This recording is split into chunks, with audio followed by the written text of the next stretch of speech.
Antara bala yang besar di akhir zaman ni bukan tsunami, bukan gempa bumi, bukan apa, tak kira lah, bukan hujan batu ke, bukan. Tu bala juga, tapi tu bukan bala paling besar. Antara bala yang paling besar iaitu apabila dosa sudah lagi tidak dianggap dosa. Itu bala.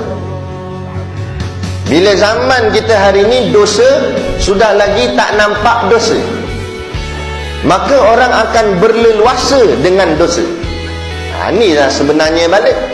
Saya bagi satu contoh mudah yang selalu saya sebut, iaitu hari ini orang perempuan pakai baju lengan pendek.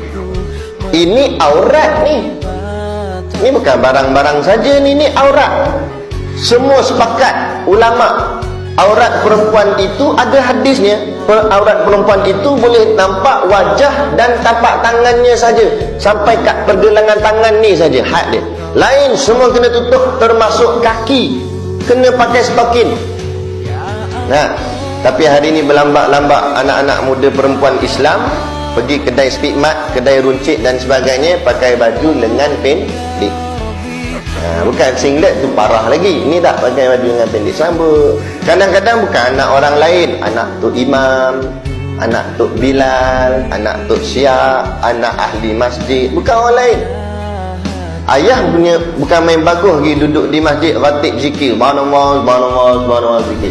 Yang anak itu dosa tu aurat. Dedah aurat nampak lengan sama taraf dengan Mak Saleh dedah pakai bikini saja tepi pantai. Aurat dia tak kira sikit ke banyak, sama je. Dedah haram, dosa.